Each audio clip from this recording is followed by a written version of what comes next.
नाज़रीन आदाब, अली बार से एक मरतबा फिर नया दौर के प्लेटफॉर्म से आपके सामने हाजिर है और आज भी मेरे पास हमेशा की तरह 3 खबरें हैं जो हम आपके साथ शेयर करेंगे। सबसे पहले तो एक अफसोसनाक खबर है, पाकिस्तान में हालात ही ऐसे हैं, क्या कीजिए कि हमेशा हमारे पास अफसोसनाक खबरें ही ज़्यादा होती हैं। तो अब इस दफ़ा जो अफसोसनाक खबर है वो ये है कि स्लेन जर्नलिस्ट अरशद शरीफ साहब जो हैं, उनकी अहलिया को, यानी उनकी जो बेवा है, उनको और उनके प्रोड्यूसर अली उस्मान, बेवा का नाम सुमैया अरशद है, उनको अरेस्ट वारंट उनके जारी कर दिए गए हैं। क्योंकि कहा यह जा रहा है कि ये डिस्ट्रिक्ट एंड सेशंस जज है, कोर्ट है इस्लामाबाद की, जिसके जुडिशल मजिस्ट्रेट हैं अब्बास शाह साहब। इन्होंने कहा है कि ये वारंट्स जो है वो इसलिए जारी किए गए हैं क्योंकि ये जो कोर्ट के समन्स हैं, ना तो वो मान रहे हैं, ना ऑर्डर्स को मान रहे हैं, ना इन्होंने अपनी टेस्टिमनीज, यानी उनकी जो टेस्टिमनी कहते हैं इसको, गवाही को, वो अपनी गवाही भी नहीं करवा रहे हैं और इसकी वजह से अदालत की जो कार्रवाई है वो रुक रही है, उसके लिए प्रॉब्लम हो रही है। तो इनको किया गया। दूसरी तरफ जो अरशद शरीफ की जो दोनों बीवियां हैं, सुमैया अरशद एक हैं और एक जवेरिया सिद्दीक हैं। जवेरिया सिद्दीक तो काफ़ी आप बहुत सारे लोग उनके नाम से वाकिफ़ होंगे ही, क्योंकि वो ख़ुद भी एक जर्नलिस्ट हैं। उन दोनों का ये कहना है कि हमें इस बारे में कुछ पता ही नहीं है, हमें तो पता ही नहीं है कि इन्होंने ये चीज़ कर दी है। और जो अरशद शरीफ की अहलिया हैं सुमैया अरशद, उनकी तरफ से ये कहा गया है कि उनकी बेटी जो है अलीज़ा अरशद, उन्होंने ट्वीट किया है। उन्होंने कहा कि नॉन बेलेबल, यानी जो नाकाबिल ज़मानत वारंट है, अरेस्ट वारंट्स हैं, उनकी वालदा के वो जारी करती गई हैं सुमैया अरशद के। और उन्होंने कहा कि ये कैसा निज़ाम है जहां मजलूम को ही कटहरे में खड़ा किया जा रहा है। दूसरी जानिब जो अमाद यूसुफ हैं, जो कि ARY के गालिबन डायरेक्टर हैं, किसी ओहदे पर हैं, बड़े ओहदे पर हैं। इनको भी आपको याद होगा जो शहबाज गिल का केस था, जिसके अंदर वो एक लंबी उन्होंने तकरीर की थी 15-16 मिनट की, जिसमें उन्होंने ये कहा था कि पाकिस्तान के जो कमांडर्स हैं, जो फौजी हैं, वो अपने कमांडर्स की unlawful orders, to be fair to him, unlawful orders को मानने से इनकार कर दें। वो तो हमें पता है इम्प्लाइड मीनिंग क्या था, लेकिन उन्होंने जो बात की थी तो उसमें भी अमाद यूसुफ जो हैं वो शामिल तफ्तीश रहे हैं। उन्होंने बहरहाल ये बात लिखी, उन्होंने कहा कि अरशद शरीफ के मर्डर केस में जुडिशल मजिस्ट्रेट अब्बास शाह ने नॉन बेलेबल अरेस्ट वारंट जारी किए हैं उनकी अहलिया सुमैया अरशद और उनके प्रोड्यूसर अली उस्मान के। और उन्होंने कहा कि ये जो केस है ये एक ऐसी FIR की बेसिस पर शुरू किया गया है जो कि असल में रजिस्टर होनी ही नहीं चाहिए, क्योंकि जो फैमिली है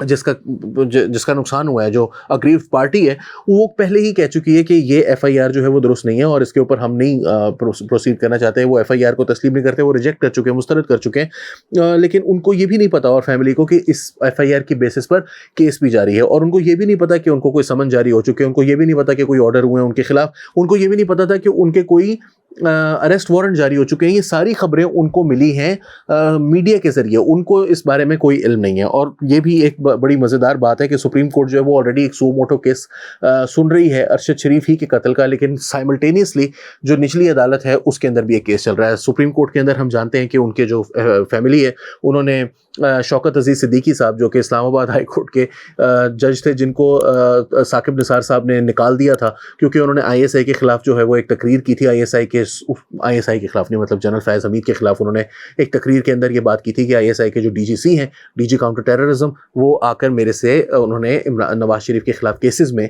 उन्होंने मदद चाहिए। और पूरी PTI, पूरी ARY की लीगल टीम मिलकर अरशद शरीफ का केस लड़ने के लिए तैयार नहीं थी। एक शख्स मिला उनको, वो शख्स था जिसको साकिब निसार ने खुद, जो इमरान खान के साथ मिलकर डैम बना रहे थे और उनको इक़्तिदार में लाने में कलीदी किरदार अदा किया था, तो वो वहाँ पर केस लड़ रहे हैं उनकी अहलिया को। दूसरी तरफ जो उनको कोई इल्म नहीं है, जवेरिया सिद्दीक जो हैं, जो दूसरी अहलिया हैं अरशद शरीफ की, वो लिख रही हैं कि this is victimisation as I never received any summons and but I have seen on social media my house address is mentioned in it.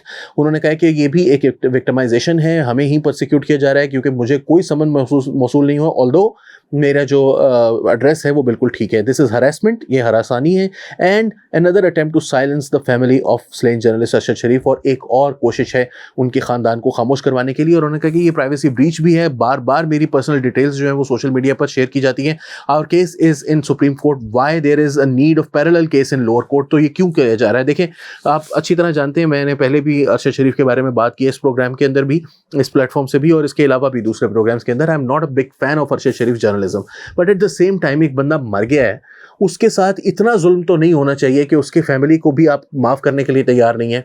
किसी सूरत जो है वो उस केस को ख़त्म होने की, चले केस ख़त्म नहीं, उसकी कोई तफ्तीश भी नहीं हो रही, वो सुप्रीम कोर्ट भी पता नहीं क्या सो रही है, अंडे दे रही है, उस केस के ऊपर बैठ के क्या कर रही है। आखिर उस केस को किसी मतलब नुक्कड़ लगाएं, अगर कोई आपने इसका कुछ करना है, कोई तफ्तीश, यानी आज तकरीबन मेरा ख्याल है 1 साल का अरसा हो चला है अरशद शरीफ को। मुझे याद है कि पिछले साल अक्टूबर या नवंबर के शुरू में या अक्टूबर के एंड में उनका इंतकाल हुआ था। ये उस वक्त की बात है जब इमरान खान साहब जो है फिर उन्होंने फौरी तौर पर कुछ ही दिनों के बाद ऐलान किया था कि वो भी जो है वो अपना लॉन्ग मार्च लेकर आ रहे हैं। और उस टाइम पे बहुत सारे लोगों ने ये कहा कि अरशद शरीफ की जो शहादत है वो इमरान खान के ज़रिए करवाई गई है और मुराद सईद इसमें शामिल है और फैज़ हमीद इसमें शामिल है वगैरह वगैरह। दूसरी जानिब से ये इल्ज़ाम लगाया गया कि जनरल बाजवा और फैसल नसीर इसके अंदर शामिल हैं वगैरह वगैरह। मगर बात यह कि कोई भी शामिल है कोई भी शामिल नहीं है भाई, कोई मामले का ख़त्म करने की तरफ उसको बढ़ाएं तो सही।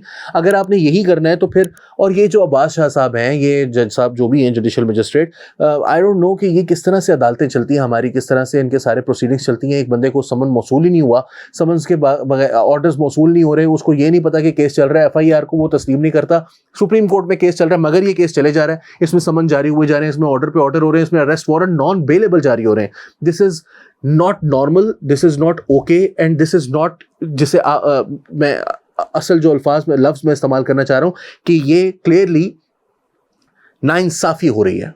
तो अगर जज साहब जो हैं वो इस मामले में कोई उनके पास कोई जस्टिफिकेशन है तो मेरा ख्याल है जस्टिस बंदयाल साहब, अभी तो 5 दिन उनके हैं सुप्रीम कोर्ट में, वो मौजूद हैं, अभी उनकी रिटायरमेंट में 4-5 दिन जो पड़े, तो थोड़ा सा अगर उनको इमरान खान के अलावा किसी भी और इंसान के लिए, ज़िंदगी के लिए, उसके इंसानी हकूक़ के लिए, बाकियों को इंसान समझने के लिए, उनके हकूक़ के लिए, इंसानी हकूक़ के लिए अगर उनके पास थोड़ा सा भी वक्त है तो अरशद शरीफ के लिए भी थोड़ा सा टाइम निकाल लें, उसकी फैमिली के लिए भी निकाल लें। कम अज़ कम जो वो काम कर सकते हैं, इस निचली अदालत को ये कह सकते हैं कि सुप्रीम कोर्ट में केस चल रहा है, इस केस को ख़त्म कर दें। कम अज़ कम हमें ये तो पता हो कि कहाँ केस चल रहा है, क्या हो रहा है, क्या नहीं हो रहा उस केस के अंदर। 2 केस पैरेलल चल रहे हैं, एक अलहदा FIR है, एक अलहदा FIR है। दिस इज़, मैं हैरान होता हूँ कि ये मुल्क कैसे चल रहा है। खुदा की कसम मैं मानने के लिए तैयार नहीं हूँ जो लोग कहते हैं ना कि अल्लाह ही चला रहा है। अल्लाह इतनी बुरी तरीके से कैसे चला सकता है? अल्लाह से कोई तो हमें शर्म करनी चाहिए, कोई तो अल्लाह से हमें खौफ होना चाहिए कि हम इसको अल्लाह के नाम पर डालें। ये शयातीन चला रहे हैं जिस तरह से ये मुल्क चल रहा है। चलते हैं अपनी अगली खबर की तरफ। फ्रांस के अंदर उत्थे भी रोला ही पिया रहता है, यही रोला बार बार। फ्रांस के अंदर जनाब वाकया ये हुआ है कि एक उनका कोई 2004 में कानून बना था कि जी अबाया वगैरह नहीं पहन सकते, तो अब उनके ऊपर उसके उन्होंने कब्जा कर लिया है। उन्होंने कहा नहीं जी, हुन जड़ा है ना इस कानून पे अमलदारी होकर रहेगी, ये जो है वो जो भी इसकी खिलाफ वर्जी करेगा उसको हम लग पता जाएगा। उन्होंने स्कूलों को ऑर्डर दिया कि जी जो बच्चियाँ अबाया वगैरह पहन कर आती हैं इनको आप वापस भेजें, ये नहीं कर सकती। इसी वजह से जो है वो बहुत सारी बच्चियों को स्कूलों से वापस भेज दिया गया, या उनको कहा गया कि आप अबाया उतारें। तो जिन्होंने अबाया उतार दिया वो स्कूल के अंदर एंटर हो गए, जिन्होंने अबाया नहीं उतारा उनको ये कहा गया कि ये अबाया जो है वो आप उतारें वरना आप घर जाएं। तो फिर उनमें से बहुत सारे घर चले गए। एक साहब जो थे उनका दिमाग फिर गया, उनके बच्चे के एक बच्ची की शायद गालिबन वालिद थे वो, उन्होंने फिर प्रिंसिपल साहब को फ़ोन किया, लेकिन प्रिंसिपल साहब को फ़ोन करके उन्होंने सिर्फ ये नहीं कहा कि आपने गलत किया है, मैं एहतजाज करता हूँ वगैरह वगैरह। उन्होंने कहा कि मैं ऐसी तैसी कर देंगे, मैं लग पता जाएगा तो तुसी हो कौन। उन्होंने फिर उनको जो है वो थ्रेटन किया। उसकी वजह से फिर पुलिस ने जो है वो एक मरतबा फिर अरशद शरीफ के वालिद बीवी को, यहाँ पर जैसे हो रहा है वैसे फ्रांस में, वो साहब जिन्होंने ये कहा था कि मेरी बच्ची को के साथ आपने डिस्क्रिमिनेट किया है, उन्हीं के खिलाफ जो है वो पुलिस ने फिर एक्शन लिया। और अब ये इस वक्त जो है वो उसके ऊपर प्रोटेस्ट शुरू हो गए हैं, जिसकी वजह से बहुत सारे लोग जो हैं वो सड़कों पर भी आ रहे हैं। और ये कहा जा रहा है कि ये प्रोटेस्ट जो है वो स्पिरल आउट ऑफ कंट्रोल, यानी कि हालात जो है वो बेकाबू भी हो सकते हैं। अमेरिका की जानिब से इसको जाहिर है कि कंडेम किया गया है। उन्होंने कहा है कि ये क्या US की जो इंटरनेशनल रिलीजियस फ्रीडम की जो कमेटी है, उन्होंने जो फ्रांस का एक मखसूस किस्म का तर्ज का सेक्युलरिज्म है उसके ऊपर उन्होंने तनकीद की है। उन्होंने कहा है कि ये क्या तरीका है कि आप जो है वो लोगों की जो है वो रिलीजियस फ्रीडम को बिल्कुल भी एक्सेप्ट करने के लिए तैयार नहीं है। अगर वो कोई अबाया पहन रहे हैं जो कि उनके मज़हब की, ऑल्दो मैं पर्सनली है, मेरे से आप पूछें, मैं समझता हूँ कि ये एक ख़वातीन के ऊपर जो है वो इम्पोज्ड है। चाहे आप किसी का भी नाम ले लें, किसने इम्पोज किया है, मैं तो समझता हूँ कि सोसाइटी ने, मर्दों ने इम्पोज किया हुआ है। लेकिन चले, अब ये तो ख़वातीन का फ़ैसला है कि उन्होंने पहनना है या नहीं पहनना, मज़हब की बुनियाद पर पहनना है, या उनको लगता है कि ये अच्छी चीज़ है, या उनको लगता है कि ये फ़ैशन स्टेटमेंट है। जो भी आपको समझता हूँ, मैं अपना ज़ाती ओपिनियन नहीं दे सकता हूँ, लेकिन ये इम्पोज करना कि आप नहीं पहन सकती, ये मेरे ख्याल में एक अननेसेसरी और बिल्कुल एक मैं समझता हूँ ड्रैकोनियन एक मेजर है जिसको ख़त्म होना चाहिए। अमेरिका भी उसकी, यार अमेरिका कर रहा है, अब तो फ्रांस को मान जाना चाहिए। मगर बहरहाल मैं तो यही समझता हूँ कि फ्रांस भी पिछले 200 साल 250 साल से इसी पॉलिसी पर जो है वो कारबंद है कि दुनिया के अंदर जो है वो जैसे भी कल्चरल जो यूनिफॉर्मिटी है वो फ्रांस की, वो चाहे वो हम किसी भी मुल्क के ऊपर फिर कब्ज़ा कर लें, वो मुल्क वैसा हो जाएगा। हम मुसलमानों के मुल्कों पर कब्ज़ा करके उनको अपनी तर्ज का कॉलोनियल सिस्टम जो है वो वहाँ पर राइज करेंगे, और फिर उसके बाद वो वैसे ही हो जाएंगे जैसे हम हैं। वो कुछ लोग जो हैं वो उसको रेजिस्ट करते हैं, तो फिर उनको जो है वो तालीम के भी मौके से वो महरूम करना चाहते हैं। जो चाहे आपका हुस्न करिश्मा साज करे, क्योंकि आप बहुत बड़ा मुल्क हैं, बहुत पावरफुल इकोनॉमी है और आप क्रिश्चियन हैं, आप गोरे हैं मोस्ट इम्पॉर्टेंटली, और आप जो है ग्लोबल जो फूड चेन है उसमें काफ़ी ऊपर बैठते हैं। तो इसलिए पाकिस्तान की तरह जो है वो उस तरह से रोज़ाना जाकर कोई नेट प्राइस से ये क्वेश्चन नहीं करेगा कि वो अब आप इमरान खान के बारे में क्या बात करेंगे। रोज़ाना जाकर वहाँ पर जो है वो सवाल नहीं होगा। बहरहाल अमेरिका ने अपनी छोटी मोटी जिम्मेदारी जो है वो पूरी कर दी है, जो उसकी कमेटी थी उसने कर दी है। अब लेट्स सी के आगे क्या होता है इसके हवाले से। लेकिन बहरहाल फ्रांस जो है वो इस के अंदर कहा जा रहा है कि ये प्रोटेस्ट जो है वो आउट ऑफ कंट्रोल हो सकते हैं। फाइनली चीफ जस्टिस नामजद चीफ जस्टिस काजी फाइजीसा जो हैं, उन्होंने अपने साथी जजेस को इशाइये की दावत दी है। उन्होंने कहा है कि जैसी मेरी हलफ बर्दारी होगी आपके लिए मैं पार्टी थ्रो कर रहा हूँ, you have to come to my place and we are going to have some fun.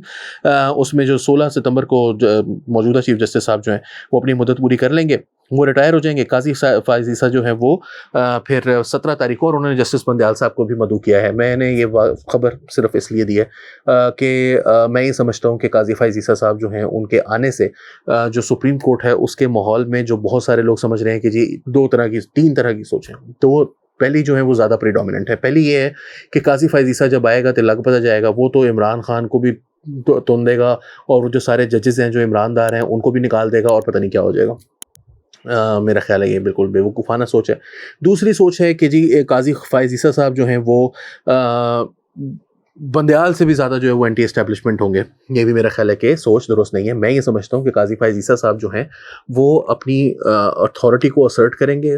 Justice Umar Ata Bandial की हालत तो आज ये हो गई है कि उनको सड़क पर खड़े होकर गालियाँ भी दी जा रही हों, टीवी पर बैठकर बुरा भला कहा जा रहा हो, यूट्यूब के ऊपर बैठकर जो है वो उनको शर्म दिलाई जा रही हो, उनके बारे में, उनके फैसलों के बारे में, उनके बेंच फिक्सिंग के बारे में, उनके जो सियासी रोल है उसके बारे में ऑडियो लीक्स आ रही हों। उनको कोई, अब वो कहते हैं कि जी वो कंटेम्प्ट ऑफ कोर्ट, वो उनकी मॉरल अथॉरिटी नहीं है कि वो इस किस्म की किसी चीज़ के अंदर पढ़ सके। उनके साथ आधे जज जो हैं वो उनके इख्तलाफ करते हैं, उनसे 16 में से 8 जज उनके खिलाफ हैं, एक वो खुद हैं। यानी कि देखा जाए कि अगर वो खुद मौजूद ना हो तो 8-7 से वो हार जाएंगे। तो ये तो वो वाली पोजीशन है जिसके अंदर तो बाकी वो 8 वाला बेंच वाला जज है, जजेस वाला बेंच है, उसके अंदर भी कहा जाता है कि कुछ लोग जो हैं वो उनके उतने ज़्यादा साथ नहीं है जितने किसी ज़माने में वो समझते थे कि वो हुआ करते थे। लेकिन अब मामला ये है कि काजी फाइजीसा के बारे में मैं ये समझता हूँ, क्योंकि नेक्स्ट वीक वो आ रहे हैं पाकिस्तान के चीफ जस्टिस बन के, मैं समझता हूँ कि वो एस्टेब्लिशमेंट के साथ कोई बराह रास्त पंगा नहीं लेंगे। इख्तलाफात उनके लाजमी रहेंगे। अपनी पर्सनैलिटी के हवाले से वो बड़े कॉन्शियस हैं। वो कहेंगे कि भी मेरी असर्ट होना चाहिए मेरा रूल, लेकिन एट द सेम टाइम उसमें जो सबसे इंपॉर्टेंट बात है जो मैं समझता हूँ और जो समझता हूँ कि होना भी चाहिए और मैं समझता हूँ होगा भी, वो ये है कि वो फुल कोर्ट की मीटिंग बुलाएंगे, तमाम जजेस को साथ लेकर चलेंगे, बेंच फिक्सिंग नहीं होगी।